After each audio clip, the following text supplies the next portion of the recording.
ठीक है। कोई भी लीव नहीं करेगा मीटिंग, सभी लोग गॉट इट पे क्लिक करेंगे और यही पर रहेंगे। ठीक है। अगर कोई लीव कर देता है मीटिंग तो वापस रीज्वाइन कर ली जाती है। ठीक है। तो सबसे पहले आप सभी का बहुत बहुत स्वागत है इस इस्कॉन बेंगलुरु के द्वारा आयोजित जो ऑनलाइन भगवत गीता क्लास है। आप सभी लोग यहाँ पे आए, अपना रजिस्ट्रेशन किए और यहाँ पे आके आप डे 0 पे यानी आज ओरिएंटेशन क्लास में आप आए। तो सबसे पहले आप सभी का बहुत बहुत स्वागत है। और ये भगवान कृष्ण की बहुत बड़ी कृपा है कि आप सभी लोग इस ओरिएंटेशन क्लास में आए हैं, क्योंकि भगवान कृष्ण के कृपा के बिना कोई भी भगवत गीता तक नहीं आता, कोई भी भगवान तक नहीं आता। अगर आप लोग सोशल मीडिया के थ्रू या किसी भी माध्यम के थ्रू अगर आपको मालूम चला है कि इस्कॉन बेंगलुरु के द्वारा ऑनलाइन भगवत गीता क्लास आयोजित किया जा रहा है और आप लोग यहाँ पे आए हैं, तो ये भगवान कृष्ण की बहुत बड़ी कृपा है। उनकी कृपा से ही उनका नाम मिल पाता है, उनके नाम की महत्ता मिल पाती है, भगवत गीता मिल पाता है, और उनकी ही कृपा से आप सब यहाँ पे आए। ये बहुत बड़ी बात है ना। तो सबसे पहले तो आप सभी का स्वागत है। सभी को आवाज प्रॉपर आ रही है? मेरी वीडियो प्रॉपर आ रही है? कोई दिक्कत तो नहीं है? कोई दिक्कत होगी तो आप हैंड रेस कर लीजिएगा, क्योंकि कभी कभी क्या होता है नेटवर्क इशू की वजह से मे बी आप लोग का कोई नेटवर्क इशू या हमारे साइड कुछ इशू आ जाता है, तो कभी कभी आवाज प्रॉपर नहीं आती, वीडियो प्रॉपर नहीं आती, लेकिन आई थिंक मोस्टली प्रॉपर चीज आ रही है। ठीक है। ओके। तो सबसे पहले जो कि जैसे मैंने आपसे कहा कि आज जो है हम लोग का ओरिएंटेशन क्लास है, तो सबसे पहले हम लोग थोड़ा बातें करेंगे कि आखिर भगवत गीता क्यों पढ़ना चाहिए। हम जो यहाँ पे आए हैं 1 घंटा हम यहाँ पे स्पेंड करेंगे, तो भगवत गीता से हमको जानने को क्या मिलेगा? क्या चीज ऐसी है जो हमें जाननी चाहिए भगवत गीता में, क्या चीजें फॉलो करनी चाहिए। हम जो 18 दिन रेगुलर यहाँ पे भगवत गीता पढ़ेंगे, तो क्या क्या चीज हमें माननी चाहिए, क्या क्या नहीं माननी चाहिए, क्या क्या फॉलो करनी चाहिए, क्या क्या चीज हमें देखनी चाहिए कि हम इस चीज को फॉलो करेंगे तो भगवत गीता बेहतरीन तरीके से हमको यहाँ पे आएगी, है ना। तो वो सारी चीजों को हम यहाँ पे देखेंगे थोड़ा। तो मैं आपको एक डॉक्यूमेंट का स्क्रीन शेयर कर रहा हूँ और उसी के थ्रू हम आगे बातें करेंगे।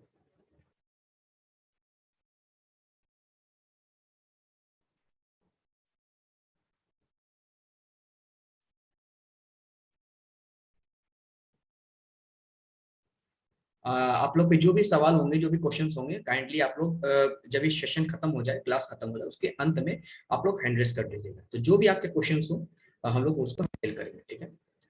सभी को स्क्रीन विजिबल है? जो मैंने अभी पावर पॉइंट प्रेजेंटेशन खोला है वो आपको विजिबल है सभी को?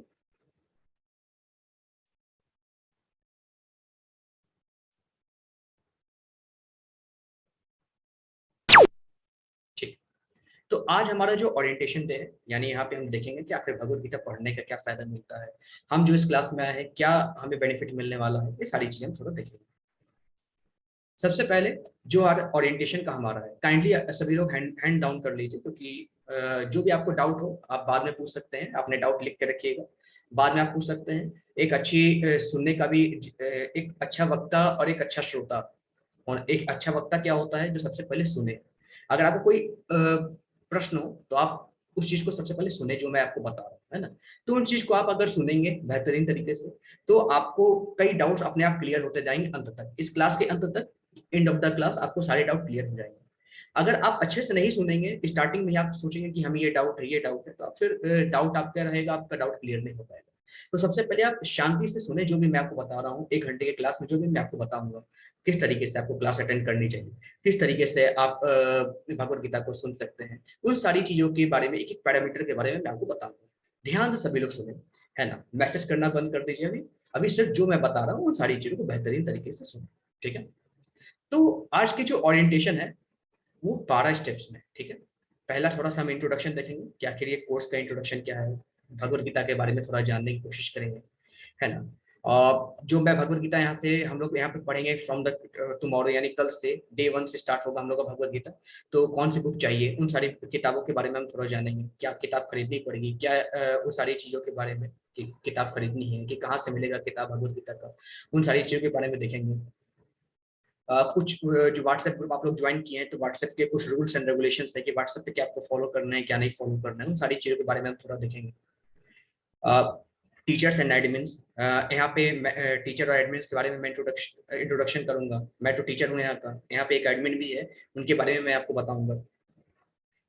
कुछ स्टूडेंट्स जो है पहले भी पढ़ चुके हैं, हम लोग भी पहले स्टूडेंट रहे हैं तभी यहाँ पे आज टीचर हैं, तो हम लोगों ने भी पहले भगवत गीता पढ़ा हुआ है। तो हम लोग के व्यूज, कुछ स्टूडेंट्स के व्यू कि भगवत गीता के पढ़ने से उनकी लाइफ में क्या चेंजेस आए, उन सारी चीज़ों के बारे में थोड़ा हम डिस्कस करेंगे। यहाँ पे जो है जूम क्लास चल रहा है, ये पूरा है जूम क्लास का। तो यहाँ पे क्या क्या डेकोरम रखना चाहिए, कैसे चैट करेंगे आप, कैसे मेरे से बात कर सकते हैं, कब क्वेश्चन पूछ सकते हैं, कब क्वेश्चन नहीं पूछ सकते, पूरा एक एक चीज रूल्स एंड रेगुलेशन के बारे में थोड़ा बात करेंगे। आपके कोई भी क्वेश्चन से कोई भी प्रश्न हो, उसका कब आंसर आपको पूछना है, कब नहीं पूछना है, उन सब चीजों के बारे में थोड़ा बात करेंगे, है ना। कुछ स्पैम वार्निंग के बारे में बात करेंगे, हम आपको बताएंगे इस्कॉन बेंगलुरु का website, YouTube channel, Facebook page, सारी चीज आपको बताएंगे यहाँ पे। और यहाँ पे ये भी बताएंगे किस तरीके से आपको अपने आप को रजिस्टर्ड करना है। आपने अपने आप को रजिस्टर करके व्हाट्सएप ग्रुप में तो आप आ गए हैं, लेकिन यहाँ से फिर आपको क्विज देने के लिए रजिस्टर करना पड़ता है। तो कैसे रजिस्टर करना है, वो सारी चीज़ों के बारे में हम आपको बताएंगे। और आप सबसे एक डे जीरो का एक क्विज हम यहाँ पे सॉल्व कराएंगे। आप सभी लोग यहाँ पे चैट बॉक्स में आंसर देंगे, तो उसके हिसाब से आपको एक प्रैक्टिस हो जाएगी कि क्विज हमको देना कैसे है। आगे की जो फ्रॉम क्लास 1 चैप्टर 1 से चैप्टर 18 तक जो भी क्विजेस आएंगी हमारी, चैप्टर 1 से चैप्टर 18 तक एक एक चैप्टर का कैसे क्विज देना है, वो हम आपको एक डे जीरो का आज का जो क्विज रहेगा, जो भी हम आपको बताएंगे यहाँ पे। काइंडली हैंड रेज अभी मत करिए, हैंड रेज अभी मत करिए काइंडली। अभी जो भी मैं बता रहा हूँ सारी चीजों को ध्यान से सुनिए। तो जो भी हम आपको अभी बताएंगे, लास्ट में क्विज लेंगे कि आपको कितना चीज समझ में आई, कितना चीज आपको मालूम चला। तो एक क्विज के फॉर्म में भी हम आपको बता सकेंगे कि आप क्विज कैसे अटेम्प्ट कर सकते हैं, राइट। उसके बाद हम आपसे आपको एक संकल्प कराएंगे, सभी लोग जितने भी लोग यहाँ पे प्रेजेंट है, एक संकल्प कराएंगे कि आप सभी लोग 18 दिन रेगुलर इस क्लास में रहेंगे, ठीक है। एंड आखिरी में कोई भी आपके जो भी कॉमन आंसर एंड क्वेश्चन होंगे उसको थोड़ा लेंगे कि क्या क्या आपका आंसर क्वेश्चन है। तो स्टार्ट करते हैं इस कोर्स के इंट्रोडक्शन से, भगवद गीता के बाद। अब आप सभी लोग, जितने भी लोग हैं, सभी लोग आप लोग मेरे को मैसेज कीजिए, चैट बॉक्स पे लिखिए आप लोग कि आप सब लोग अभी यहाँ भगवद गीता क्लास में आए हैं, तो आप लोग भगवद गीता के बारे में क्या जानते हैं। कहीं से सुना होगा, कहीं पढ़ा होगा, आप लोग यहाँ पे इस प्लेटफॉर्म पर आए हैं तो कहीं ना कहीं से आपने पढ़ के आए होंगे आप लोग कि भगवत गीता क्या चीज होती है, भगवत गीता का क्लास करना है। तो क्या जानते हैं भगवत गीता के बारे में, क्या लगता है आपको भगवत गीता के बारे में स्पेशल क्या लगता है, क्यों आप यहाँ पे भगवत गीता क्लास सुनने आए हैं। कहीं आपको लगा होगा, कहीं आपने पढ़ा होगा कि हाँ भगवत गीता ये है, भगवत गीता ये है, भगवत गीता से हमें क्या सीखने को मिलेगा। तो आपकी क्या एक्सपेक्टेशन है, क्या आप चाहते हैं भगवत गीता से, या आपने कभी पढ़ा हो भगवत गीता, कभी घर में आपकी भगवत गीता हो, आपने कभी पढ़ा हो, ऐसा कुछ जो भी है आप यहाँ पे चैट बॉक्स में लिख सकते हैं, राइट। तो सबसे पहले आपकी एक्सपेक्टेशन क्या है भगवत गीता से, क्या जानते हैं भगवत गीता के बारे में, और क्या और जानना चाहते हैं। तो अगर आप पुराने स्टूडेंट्स हैं इस्कॉन के, तो कितना आपको लाइफ में चेंजेस मिले, आगे कितना चेंजेस मिलेंगे, आप फिर दोबारा क्यों आए हैं, इन सारी चीजों के बारे में प्रॉपर तरीके से आप एक चैट बॉक्स में लिखिए, जिससे मुझे मालूम चले कि हाँ ये सारी चीजें आप भगवत गीता में आप जानते हैं। तो मैं थोड़ा रीड करता हूँ मैसेज।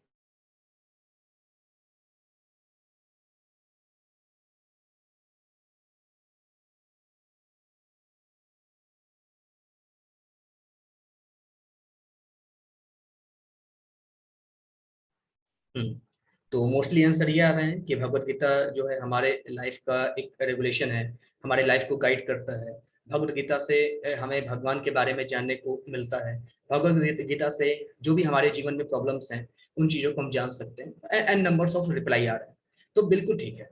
भगवत गीता के बारे में क्या जानते हैं, भगवत गीता के बारे में अगर मैं कहूँ कि भगवत गीता क्या है, कि जैसे आप कोई भी गाड़ी खरीदते हैं या कोई भी चीज़ खरीदते हैं, कोई भी इलेक्ट्रॉनिक का सामान खरीदते हैं। मैं एक सिंपल एग्जांपल लेता हूँ, आप अपना मोबाइल खरीदते हैं, राइट।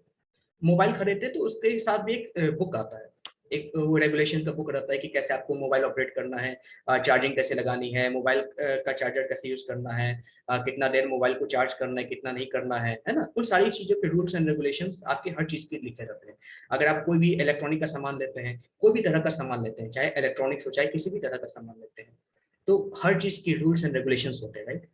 इसी तरीके से हमारी लाइफ के रूल्स एंड रेगुलेशन क्या है। अगर मान लीजिए एक नॉन लिविंग थिंग्स के, किसी भी डिवाइस के अगर रूल्स एंड रेगुलेशंस होते हैं, क्या हमारे लाइफ के रूल्स एंड रेगुलेशंस नहीं होंगे क्या।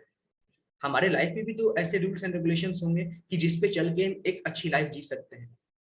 लाइफ तो कैसे भी जी जा सकती है, ऐसा कई लोग मानते हैं कि लाइफ तो हम कैसे भी जिएंगे, हमारी स्वतंत्रता है, इंडिपेंडेंस है। लेकिन अगर हम मान लीजिए हम अपने डिवाइसेस को, जो भी हम खरीदते हैं इलेक्ट्रॉनिक डिवाइसेस, उसको भी मनमाने ढंग से चलाएंगे तो क्या चलेगा क्या, खराब हो जाएगा। सेम थिंग हमारे लाइफ पे भी लागू पड़ती है। अगर हमें अपने लाइफ को अच्छा बनाना है, जो हमें मनुष्य शरीर मिला है उसको बेहतर बनाना है, तो एक रूल्स एंड रेगुलेशन के अनुसार हमें चलना होगा। और वो रूल्स एंड रेगुलेशंस कहाँ से हमको मिलेगा? भगवत गीता से, जो कि भगवान श्री कृष्ण ने हमको भगवत गीता में बताया है। तो जिस तरीके से किसी भी डिवाइसेस को ऑपरेट करने के लिए उसका एक मैनुअल बुक चाहिए होता है और एक manual instruction rules and regulations चाहिए होता है, इन द सेम वे हमारी ह्यूमन लाइफ को चलाने के लिए, हमारे मानव जीवन को चलाने के लिए एक रूल्स एंड रेगुलेशन चाहिए होता है, जो कि हमको हमारे भगवत गीता से मिलता है। तो भगवत गीता बेसिकली क्या है? हमारे जो भी रूल्स एंड जो भी हम हमारे लाइफ में करना चाहते हैं वो कैसे करें, किस तरीके से करें, क्या करना चाहिए हमको, क्या नहीं करना चाहिए जीवन में, किस प्रकार से हमें अपना काम करना चाहिए, कर्म करना चाहिए, किस प्रकार से कर्म नहीं करना चाहिए, क्या करने से भगवान की प्राप्ति होगी, क्या करने से भगवान की प्राप्ति नहीं होगी, है ना? अपने आप को जितने भी हमें विकार हैं, चाहे अगर मान लीजिए हमें अगर आलस आता है, अगर हमारा मन हमारे कंट्रोल में नहीं रहता है, हमारा माइंड हमारे कंट्रोल में नहीं रहता है, आत्मा क्या है, परमात्मा क्या है, एक एक चीज के बारे में प्रॉपर तरीके से जो डिस्कशन है हम यहाँ पे देखेंगे। हो सकता है कि जय कई लोग नए आए हैं, स्टार्टिंग में लोगों को नींद आए, है ना? होता है, भगवत गीता में क्या होता है, लोगों को नींद आती है स्टार्टिंग में। कारण क्या होता है कि उन्होंने कभी भगवत गीता सुना नहीं है, या कभी कभी होता है कि स्टार्टिंग में एक ये कहा जाता है कि अगर भगवान नारायण की कथा अगर सुनते हैं या भगवान नारायण का अगर कोई भी वचन सुनते हैं तो स्टार्टिंग में नींद आती है। लेकिन हम अपने आप को अगर अपने मन को कंट्रोल करके अगर स्टार्टिंग से ही अगर हम भगवत गीता को अच्छे तरीके से सुने तो हमारी नींद जो है धीरे धीरे कम होती जाएगी और हमारी नॉलेज बढ़ती जाएगी। अगर आप यहाँ हैं तो आपको एक जीवन में वन वन टाइम अपॉर्चुनिटी मिली कि आप यहाँ पे आके भगवान के बारे में जान सके, अपने बारे में जान सके। भगवान के बारे में तो आप जानेंगे, साथ में अपने बारे में जानेंगे। आप कौन है, आप किस लिए यहाँ पर आए हैं, क्या क्या करना चाहिए आपको, क्या नहीं करना चाहिए। ऐसा क्या करेंगे कि आपका जो लाइफ है एक राइट डायरेक्शन में, एक राइट पाथ पे जाएगा। ऐसा क्या है, ऐसा क्या करेंगे जिससे हमारा जो लाइफ है करेक्ट पाथ में जाएगा और हम अपना एक हम सबका एक मोटिव होता है कि हम अपने लाइफ में सक्सेस है ना, हम सभी का मोटिव होता है। तो सक्सेस कैसे हो? जब एक प्रॉपर तरीके से गाइडेंस हमको मिले। मान लीजिए कोई एग्जाम आप दे रहे हैं, कई लोग स्टूडेंट्स होंगे, मोस्टली स्टूडेंट्स ही यहाँ पे हैं। तो अगर वो कोई एग्जाम देते हैं तो उसके लिए गाइडेंस की जरूरत होती है, कुछ बुक्स की जरूरत होती है, एक प्रॉपर प्लानिंग की जरूरत होती है, टाइम टेबल की जरूरत होती है। अगर वो चीज अगर हम नहीं फॉलो करेंगे तो क्या लगता है कि आपको आपका जो गोल है वो मिलेगा क्या? नहीं। तो जिस तरीके से हमारा सक्सेस गोल होता है उसी तरीके से हमारा लाइफ गोल भी होता है। ये जीवन हमें सिर्फ खाने पीने नहाने धोने के लिए नहीं मिला है या पैसा कमाने के लिए नहीं मिला है, वो तो कमाते ही हैं। लेकिन उसके अलावा हमारे हमारे जीवन का क्या उपयोग है, वो सारी चीजें हम भगवत गीता से सीखते हैं। तो धीरे धीरे हम जानेंगे कि आखिर किस तरीके से हम भगवत गीता को सीख सकते हैं, किस तरीके से भगवत गीता को हम यहाँ पे जान सकते हैं कि भगवत गीता क्या चीज है। जैसे जैसे हम भगवत गीता पढ़ेंगे सब कुछ आपको आप जान पाएंगे अच्छे से। ठीक है, अब थोड़ा सा जो भगवत गीता है उसका थोड़ा महात्मा हम जानते हैं। ये जो भगवत गीता है इसका महात्मा श्री आदि गुरु शंकराचार्य द्वारा लिखा गया। श्री आदि गुरु शंकराचार्य कौन है? ये भगवान शिव के ही अंश अवतार है। इन्होंने कलयुग में अवतार लिया था। एक समय की बात है कि जब गौतम बुद्ध अवतार लिए थे तो उन्होंने जितने भी वेद वगैरह है उन सबका जो भी पढ़ते थे तो उन चीज को बंद करा दिया था। कारण क्या था कि जब गौतम बुद्ध इस धरती पर अवतार लिए थे तो उस समय पशु हिंसा बहुत होती थी। तो उन्होंने पशु हिंसा के लिए बंद कराने के लिए उन्होंने अवतार लिया था। तो जब गौतम बुद्ध ने अवतार लिया तो उन्होंने कई लोगों से पूछा कि भाई पशु हिंसा क्यों करते हो? तो वे लोग कहते थे कि वेदों में लिखा हुआ है पशु हिंसा करना, है ना? तो कई चीजों के बारे में उल्टा सीधा इंटरप्रेट करके वेदों को जैसे वेद को आप कह सकते हैं कि एक सोर्स मान के कहते हैं कि वेद सही हमको लिखा है, वेद में लिखा है कि पशु हिंसा करो तो हम पशु हिंसा करते हैं। तो वहां पे गौतम बुद्ध ने कहा कि वेदों को छोड़ो, मैं जो रास्ता बता रहा हूँ वहां पे आओ। अब गौतम बुद्ध के रास्ते पे जाकर क्या हुआ कि लोग वेदों को एकदम छोड़ दिए, क्योंकि वेदों में तो गलत इंटरप्रिटेशन करके, क्योंकि वेद की जो भाषा है इतना आसान नहीं है। बड़े बड़े गुरु के शरण में जाके ही जो वेद का जो भी शब्द है उसको हम जान सकते हैं वेदों में क्या लिखा है क्या नहीं लिखा है। लेकिन आम लोग जो है अब बिना गुरु के पास जाए वेदों में जो लिखा है वही पढ़ के सोचते हैं यही सच है। जबकि हर एक शब्द का जो भी आध्यात्मिक चीज होती है बिना गुरु के शरण में जाए उस चीज के बारे में हम अच्छे से जान नहीं सकते। तो गौतम बुद्ध ने कहा कि आप वेदों को छोड़िए, मैं जो कह रहा हूँ उसका पाठ अपनाइए, अहिंसा का पाठ अपनाइए, अहिंसा का पाठ आप फॉलो कीजिए। उसके बाद क्या हुआ कि सभी लोगों ने यज्ञ करना छोड़ दिया, वेद वगैरह का सब सारी चीजें छोड़ दी। तो उसके बाद सभी लोगों को फिर भगवान तक लाने के लिए, एक राइट डायरेक्शन दिखाने के लिए शिव जी ने आदि श्री गुरु शंकराचार्य के रूप में अवतार लिया था। उन्होंने अद्वैतवाद के सिद्धांत को बताया कि भगवान जो है एक लाइट के फॉर्म में, एक एनर्जी के फॉर्म में है, हमें उनकी पूजा करनी चाहिए। भगवान जो है साकार रूप में नहीं है, मतलब एक ह्यूमन फॉर्म में नहीं है, एक लाइट के फॉर्म है ना। लेकिन यही शंकराचार्य गीता के बारे में क्या करते हैं कि भगवान कौन है? श्री कृष्ण। गीता के बारे में क्या करते हैं? यही आदि गुरु शंकराचार्य जो कि शिव जी के अंशावतार हैं, ये भगवत गीता के बारे में क्या करते हैं, जो भगवान श्री कृष्ण ने द्वापर युग में बोली थी, आज से 5000 साल पहले द्वापर युग में भगवान श्री कृष्ण ने बोली थी। तो इस गीता के बारे में श्री आदि गुरु शंकराचार्य का क्या व्यू है, वो क्या कहते हैं, इसके बारे में थोड़ा सा हम यहाँ पे देखते हैं। ध्यान से देखिएगा आप लोग। अभी काइंडली कोई हैंड रेज मत कीजिए, ठीक है। तो स्टार्ट करते हैं गीता महात्म्य। गीता शास्त्रमिदं पुण्यं यः पठेत् प्रयतः पुमान् विष्णुः पादम् अवाप्नोति भयशोकादिवर्जितः। तो श्री आदि गुरु शंकराचार्य कहते हैं, गीता शास्त्रम इदम पुण्यम, यह भगवद गीता दिव्य साहित्य है। भगवद गीता क्या है? दिव्य साहित्य है। जो इसे ध्यान पूर्वक पढ़ता है और इसके उपदेशों का पालन करता है, वह भगवान विष्णु का आश्रय प्राप्त करता है, जो कि समस्त भय तथा चिंताओं से मुक्त है। तो आदि गुरु शंकराचार्य क्या कहते हैं कि भगवत गीता एक दिव्य साहित्य है। जो भी व्यक्ति इसे ध्यान पूर्वक पढ़ता है और इसके उपदेशों का पालन करता है, वह भगवान विष्णु का आश्रय प्राप्त करता है, और भगवान विष्णु का आश्रय समस्त भय और चिंताओं से मुक्त होने का एक आश्रय है। ठीक है। फिर आगे शंकराचार्य जी क्या कहते हैं? गीताधैर्यशीलस्य प्राणा यामा परस्य च नैव सन्ति हि पापानि पूर्वजन्म कृतानि च। यदि कोई भगवत गीता को निष्ठा तथा गंभीरता के साथ पढ़ता है, तो भगवान की कृपा से उसके सारे पूर्व दुष्कर्मों के फलों का उस पर कोई प्रभाव नहीं पड़ता। यहाँ पे आदि शंकराचार्य कहते हैं कि जो भी व्यक्ति भगवत गीता को निष्ठा के साथ और गंभीरता के साथ पढ़ता है, तो भगवान की उस पर कृपा होती है, और भगवान की कृपा के कारण उसके पूर्व में किए गए जितने भी दुष्कर्म हैं, अगर वो भगवान को पूर्ण रूप से समर्पित कर देता है और कहता है कि मैं अब आगे से कोई भी पाप कर्म नहीं करूंगा, और भगवत गीता को पढ़ता है और भगवान कृष्ण के शरण में जाता है, तो इस केस में उसकी जितने भी पूर्व किए गए पाप हैं, वो सारे के सारे पाप नष्ट हो जाते हैं, और उस पाप का उस व्यक्ति पे कोई प्रभाव नहीं पड़ता, उसे नरक नहीं जाना पड़ता। फिर आगे आदि शंकराचार्य क्या करते हैं? मलिने मोचनम पुंसाम जल स्नानाम दिने दिने सकृत गीतामृत स्नानाम संसार मलिनाशनम। यहाँ पे क्या करते हैं आदि शंकराचार्य? मनुष्य जल में स्नान करके नित्य अपने को स्वच्छ कर सकता है, लेकिन यदि कोई भगवत गीता रूपी पवित्र गंगा जल में एक बार भी स्नान कर ले, तो वह भौतिक जीवन भव सागर की मलिनता से सदा सदा के लिए मुक्त हो जाता है। तो आदि शंकराचार्य जी कहते हैं कि मनुष्य जल में स्नान करके अपने आप को रोज स्वच्छ कर सकता है, अपने आप को प्योर कर सकता है, लेकिन अगर कोई भगवत रूपी गीता की नदी में, गंगा जल में, भगवत रूपी गीता का जो गंगा जल है उसमें स्नान कर ले, तो भव सागर से पार हो जाएगा और सदा सदा के लिए मुक्त हो जाएगा। ऐसा आदि शंकराचार्य जी यहाँ पे कहते हैं। फिर क्या कहते हैं आदि शंकराचार्य जी?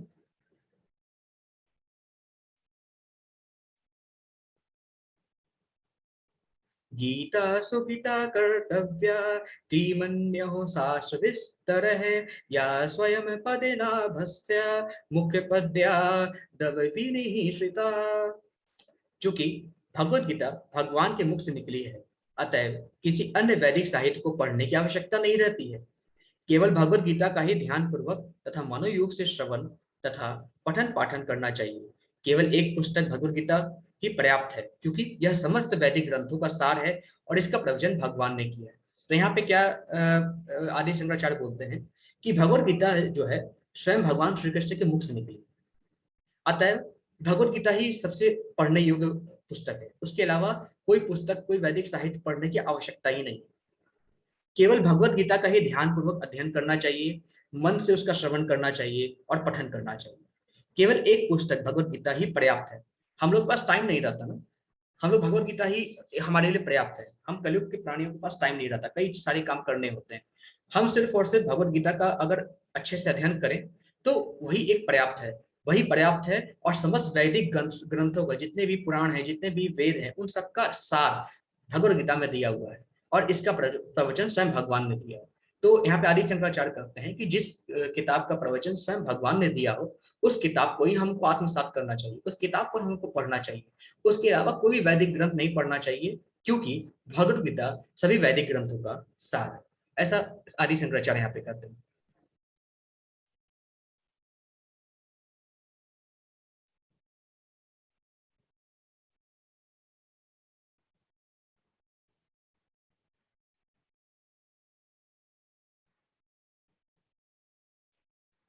पूनम माता जी, स्लाइड में कोई इशू आ रहा है क्या?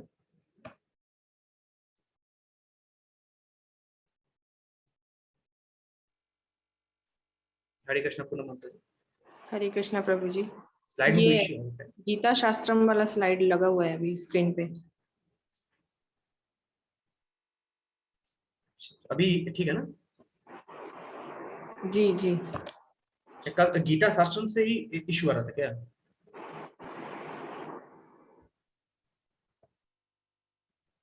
ठीक है, ठीक। ठीक है, एक बार और मैं एक्सप्लेन कर देता हूँ।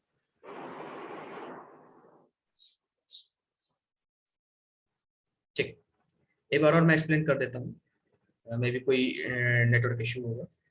ठीक, तो यहाँ पे आदि शंकराचार्य द्वारा गीता महात्म्य बताया गया है कि किस तरीके से जो भगवान कृष्ण है, उन्होंने जो भगवत गीता बताई है उसके बारे में उसका बखान किया गया है, जैसे मैंने सारी चीजें बताई। तो स्टार्ट फिर से कर देते हैं। गीता शास्त्रम इदं पुण्यम यः पठेत प्रयतः पुमान् विष्णु पादम अवाप्नोति भयशुकादिवर्जितः। भगवत गीता दिव्य साहित्य है। जो इसे ध्यान पूर्वक पढ़ता है और इसके उपदेशों का पालन करता है, वो भगवान विष्णु का आश्रय प्राप्त करता है, जो कि समस्त भय तथा चिंताओं से मुक्त है। तो यहाँ पे यहाँ पे आदि शंकराचार्य जी ने क्या कहा है कि जो भगवत गीता है वो क्या है, दिव्य साहित्य है, इसे ध्यान पूर्वक पढ़ना चाहिए। जो व्यक्ति इसका ध्यान पूर्वक अध्ययन करता है, भगवान विष्णु के आश्रय प्राप्त करता है, और जो भगवान विष्णु का आश्रय प्राप्त करता है वो समस्त भय और चिंताओं से दूर है। ठीक है, फिर आगे आदि शंकराचार्य जी कहते हैं, गीता धन शिरस्य प्राणा यावा परस्य च नैव सन्ति हि पापानि पूर्व जन्म कृतानि च। यहाँ पे आदि शंकराचार्य जी कहते हैं, यदि कोई भगवत गीता को निष्ठा तथा गंभीरता के साथ पढ़ता है, तो भगवान की कृपा से उसके सारे पूर्व दुष्कर्मों के फल का उस पर कोई प्रभाव नहीं पड़ता।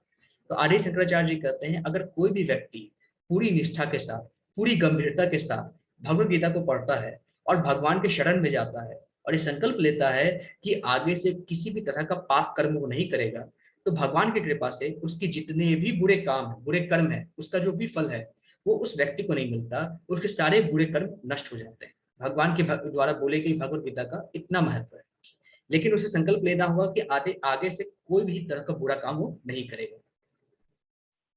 फिर आगे आदि शंकराचार्य जी क्या कहते हैं भगवत गीता के बारे में, मलिने मोचनम पुंसाम जल स्नानम दिने दिने सकृत गीतामृत स्नानम संसार मलिनाशनम।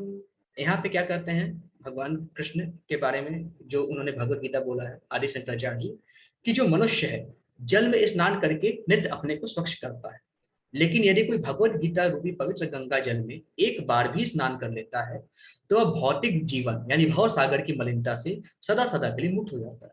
तो यहाँ पे आदि शंकराचार्य जी कहते हैं कि मनुष्य तो रोज नित्य प्रतिदिन स्नान करके अपने आप को स्वच्छ करता है, लेकिन अगर भगवत गीता का डेली रूप से अगर हम गंगा जल का स्नान कर ले, एक भी बार स्नान कर ले, तो वो भाव सागर से पार हो जाता है और सदा सदा के लिए मुक्त हो जाता है। ऐसा आदि शंकराचार्य जी यहाँ पे कहते हैं। फिर आगे यहाँ पे कहा गया है, गीता सुपिता कर्तव्या किमन्यो शास्त्र विस्तर है या स्वयं पद मनाभस्य मुख पद माधवी निःसृता। यहाँ पे क्या कहा गया है आदि शंकराचार्य द्वारा, चूंकि भगवत गीता भगवान के मुख से निकली, अतएव किसी अन्य वैदिक साहित्य को पढ़ने की आवश्यकता नहीं रहती। केवल भगवत गीता का ही ध्यान पूर्वक तथा मनोयोग से श्रवण तथा पठन करना चाहिए। केवल एक पुस्तक भगवत गीता ही पर्याप्त है, क्योंकि यह समस्त वैदिक ग्रंथों का सार है और इसका प्रवचन भगवान ने किया है। तो यहाँ पे आदि शंकराचार्य क्या कहते हैं कि भगवत गीता भगवान के मुख से निकली है, हमें सिर्फ इसी का अध्ययन करना चाहिए। ये जो भगवत गीता है सभी वैदिक ग्रंथों का सार है। हमें वेद पुराण पढ़ने की आवश्यकता नहीं है, सभी का सार क्या है? भगवत गीता। स्वयं भगवान ने इसको कहा है। तो पूरी तरीके से निष्ठा से, पूरा श्रद्धा से हमें इसका श्रवण, इसका पठन करना चाहिए। केवल एक पुस्तक हमें पूरी जीवन में श्रीमद् भगवत गीता में पढ़ें, क्योंकि हमारे पास वैसे भी इतना टाइम रहता नहीं है। श्रीमद् भगवत गीता को ही अगर हम खाली पढ़ते हैं तो हमारा जीवन सफल हो जाता है और हमें जन्म जन्मांतर के चक्कर से मुक्त होकर भगवान के धाम जा सकते हैं। तो यहाँ पे आदि शंकराचार्य जी यही करते हैं। फिर आगे क्या करते हैं वो? भारतामृत सर्वस्वम विष्णु वक्त्रादवि निःसृतम गीता गोडकम कृत्वा पुनर्जन्म न विद्यते। यहाँ पे क्या कहा गया है आदि शंकराचार्य जी द्वारा? जो व्यक्ति गंगा जल पीता है वह मुक्ति प्राप्त करता है, अतएव उसके लिए क्या कहा जाए जो भगवत गीता का अमृत पान करता है। भगवत गीता महाभारत का अमृत है और इसे भगवान कृष्ण ने स्वयं सुनाया। तो यहाँ पे आदि शंकराचार्य जी कहते हैं कि जो गंगा जल पीता है वो तो मुक्ति प्राप्त करता ही है, अतः उसके लिए क्या कहा जाए जो भगवत गीता रूपी अमृत का पान करता है। वह व्यक्ति भगवत गीता महाभारत का अमृत पान करता है और वो अमृत पान करता है जिसे भगवान श्री कृष्ण के मुख से स्वयं सुना गया है। भगवान श्री कृष्ण ने अपने मुख से स्वयं गाया है इसको। ये भगवान आदि शंकराचार्य जी यहाँ पे कहते हैं। फिर आगे आदि शंकराचार्य जी कहते हैं, सर्वोपनिषदो गावो दुग्धा गोपाल नंदन पार्थो वत्सः सुधी भोक्ता दुग्धम गीतामृतम महत। यहाँ पे आदि शंकराचार्य जी कहते हैं, यह गीतोपनिषद भगवद गीता जो समस्त उपनिषदों का सार है, गाय के तुल्य है और ग्वाल बाल के रूप में विख्यात भगवान कृष्ण इस गाय को दूह रहे हैं। अर्जुन बछड़े के समान है और सारे विद्वान तथा शुद्ध भक्त भगवत गीता के अमृतमय दूध का पान कर रहे हैं। यहाँ पे आदि शंकराचार्य जी कहते हैं, ये जो भगवत गीता है, भगवत गीता ये क्या है? यहाँ पे जो भगवत गीता है ये सभी उपनिषदों का सार है, सभी वैदिक ग्रंथों का सार है। यहाँ पे भगवान श्री कृष्ण एक गाय के रूप में दूध प्रदान कर रहे हैं। वो दूध क्या है? भगवत गीता। वो दूध को दूहने वाले कौन है? बछड़े, यानी अर्जुन और हम सब अर्जुन के रूप में बछड़े, जो कि इस दूध का पान कर रहे हैं। भगवान श्री कृष्ण गाय के रूप में, दूध के रूप में भगवत गीता प्रदान कर रहे हैं और हम सब बछड़े और हम सब बछड़े, अर्जुन एवं हम सभी लोग बछड़े के रूप में उस दूध का पान कर रहे हैं। ऐसा यहाँ पे आदि शंकराचार्य जी यहाँ पे कहते हैं।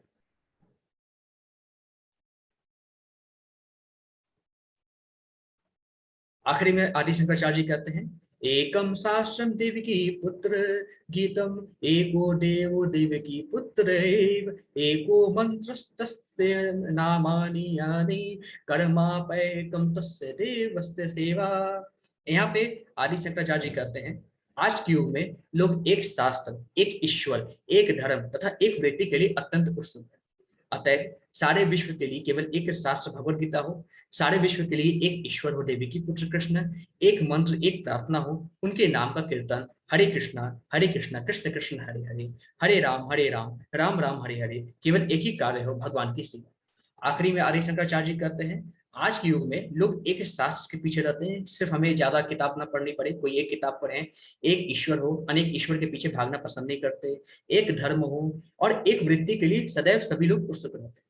तो आदि शंकराचार्य जी कहते हैं कि इसलिए पूरे विश्व में भगवत गीता एक शास्त्र हो, भगवान कृष्ण एक ही ईश्वर हो, उन्हीं की पूजा करें और सदैव एक मंत्र हमारे पास रहे, हरे कृष्णा कृष्ण कृष्ण हरे हरे, हरे राम राम राम हरे हरे, और हमारा सिर्फ एक ही काम हो, भगवान की सेवा और कोई काम ना। ये यहाँ पे आदि शंकराचार्य इन 6 श्लोकों में पूरी तरीके से बताते हैं कि भगवत गीता क्या चीज है। ठीक है, ठीक। अब मेरे को आप लोग बताइए, जितने भी लोग यहाँ पे हैं, कि ये कौन है? ये इस्कॉन के फाउंडर हैं, है ना? इनका नाम क्या है?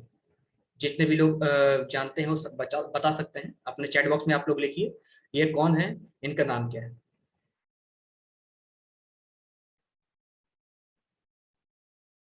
कितने लोग जानते हैं इनके बारे में?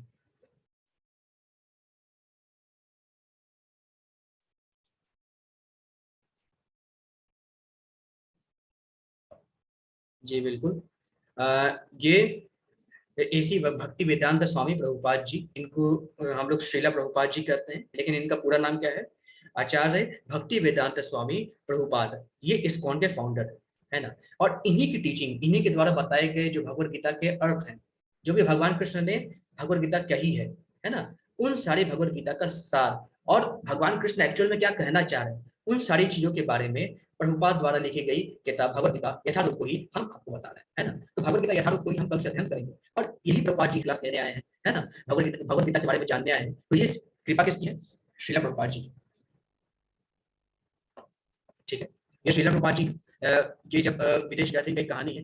अपने जितने भी भक्त थे, मतलब उनके जो भी शिष्य बने, उन शिष्यों के साथ प्रभुपाद जी जो है क्या करते थे, भक्ति करते थे इस प्रकार से, है ना। तो इस प्रकार से प्रभुपाद जी अपने शिष्यों के साथ भक्ति करते थे और इस तरीके से वो एक साथ सभी के साथ कीर्तन करते थे प्रभुपाद जी।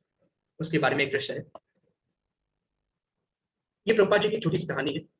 यहाँ पे क्या है कि एक बार श्रीला प्रभुपाद जी जो है, ये श्रीला प्रभुपाद जी का फोटो है जब वो छोटे से थे, है ना। जब छोटे से पूजा करते थे, उड़ीसापुरी में जो है एक रथ यात्रा निकलती है। तो रथ यात्रा में जब वो निकलती थी तो प्रभुपाद जी अपने घर से भगवान कृष्ण भगवान कृष्ण बलराम जी और उनकी जो बहन है सुभद्रा, यानी जो हमारे श्रीला प्रभुपाद जी हैं, वे लेके कहाँ जाते थे, अपने घर से लेकर मंदिर तक जाते थे पालकी लेके। तो भगवान कृष्ण के बहुत बड़े भक्त थे। तो ओके, आवाज नहीं आ रही है?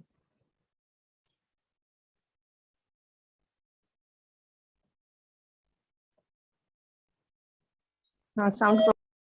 माता जी मैं फिर से लॉग आउट करके लॉग इन करता हूँ, नेटवर्क इशू है।